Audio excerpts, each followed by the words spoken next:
Welcome back to Formula One Bet. My name is Noah Mosley, and thank you so much for watching. And in this video, we will be recapping the Japanese Grand Prix. So let's go ahead and let's get into it. Alrighty, starting off with our recap.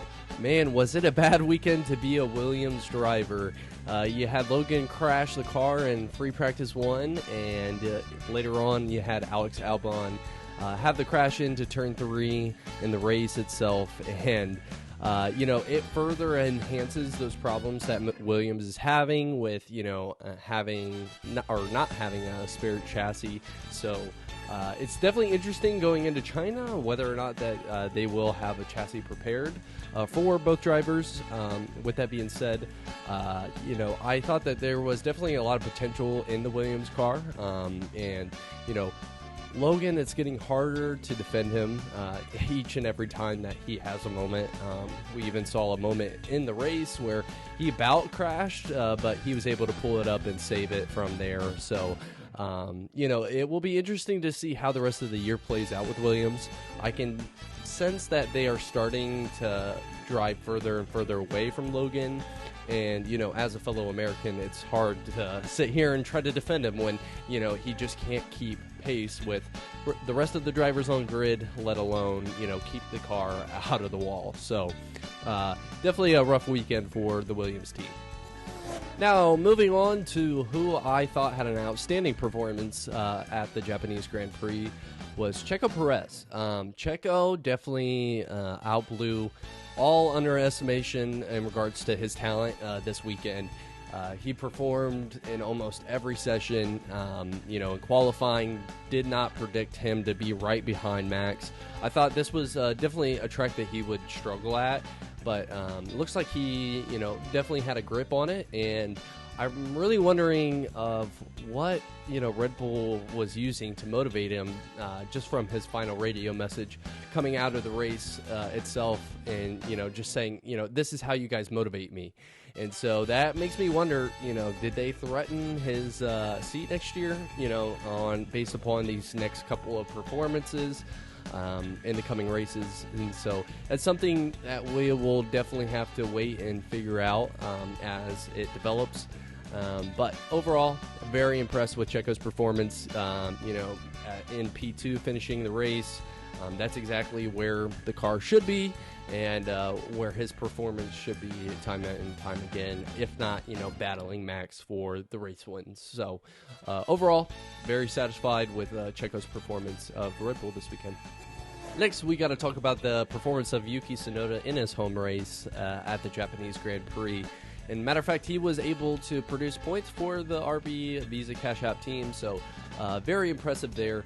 Now, with that being said, I will say that a lot of people are giving crap over Daniel Ricciardo, and he doesn't deserve that seat at RB, and it should go to Liam. I've reviewed that crash over and over again. I really don't think Daniel's at fault. I truly believe it is a racing incident. He had somebody on his left-hand side the entire time that he was looking at, and he was just trying to take the racing line. So I really don't think he's at fault, and he's getting a lot of crap for, that crash. But it's honestly, if you do, race at all, you understand that, hey, you gotta get over to the best point to get an exit out of that corner in order to set you up for the next quarter that's coming in the S's. So I will say, it is getting harder to defend Daniel, kind of like the same instance with Logan. He blames the car completely, and, it's understandable because the RB is just not on the level of the Red Bull. But with that being said, we heard the same excuses when he was at McLaren, and him and Lando were on two totally different spectrums. And, when we looked at Oscar's performance last year and, the McLaren towards the beginning of the year, he was still, being able to produce, decent results. Now, was it, necessarily points every race? No, but Oscar showed that the car was drivable. And so I feel like we're running into that same circumstance here with Daniel. So it will be curious to see how it plays out in the rest of the year.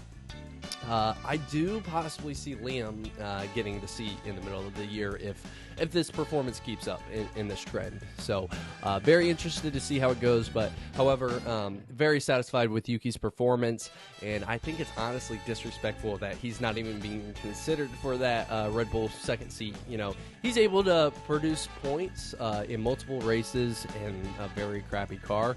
And I will say, you know, the middle of the field towards the lower end of the field is very competitive as well. So, and with Yuki being able to back up, you know, these performances, I would say it's very impressive. So, hopefully Red Bull will keep him in mind for that second seat and, you know, stop looking at other places, even though it is very tempting to have, you know, someone like Carlos Sainz, who is a multiple race winner in the past couple of years. And so it'll be interesting to see how that plays out. Alrighty, now time to get into my predictions. So who I went ahead and I took to take pole position for the Japanese Grand Prix was Oscar Piastri. And unfortunately, Oscar did not hit the bet.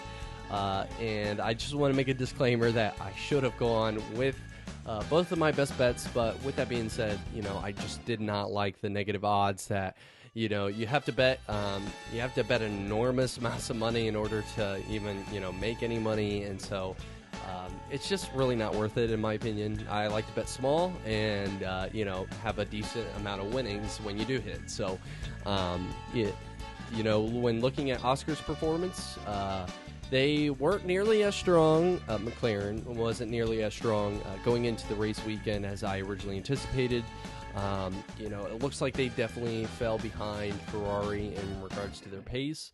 You know, Lando definitely had a great qualifying performance, putting it on P3. And I thought that, you know, he had a chance, slight chance, but had a chance.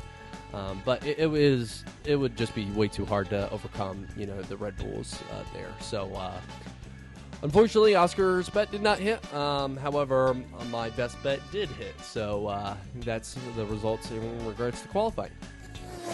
Alrighty, and who I went ahead and took to win the Japanese Grand Prix was Lando Norris. And unfortunately, Lando did not hit the bet either. Just kind of piggybacking off of what I said in the qualifying predictions. You know, I was anticipating McLaren coming out very strong, you know, very typical to how they came out last year. They didn't bring any upgrades that I was aware of into the race weekend, so I bet that played a little bit into the factor. However, you know, the step that Ferrari has taken was very large in regards to their pace, and, you know, Ferrari is kind of up there with Red Bull now. You know, it seems like Red Bull has this slight advantage, but you know, McLaren is kind of in talks with, you know, Aston Martin and Mercedes, and that's kind of where they stand there. So, you know, I kind of said this in my predictions video that, you know, Max was going to make a statement, and that's exactly what he did. You know, he wanted to come out, make sure that everybody knew that he is the #1 driver and that there isn't going to be a competition for the World's Drivers' Championship this year. So, very impressive performance by Max. You know, he didn't even have to get his elbows out at the beginning of the race. You know, he had, you know, a second restart, but he nailed the second restart and got outside of DRS range within 1 or 2 laps. So, impressive performance from Max all around, and you know, he is definitely the deserving winner. That's all I had, guys. Thank you so much for watching. If you haven't done so already, please like, comment, and subscribe down below. Looking ahead, we have the Chinese Grand Prix coming up this coming week. It's a racetrack that, you know, not all drivers have raced at previously. It's been a couple years since they had visited this track once again, and it was on the calendar last year, but still COVID, you know, wiped that out. So yeah, looking forward to this track. It's a very flowy track, and I think it could provide for some good racing, but really not sure. So looking forward to the unknown there. But thank you guys for all of the support. I really appreciate it. And as always, happy racing.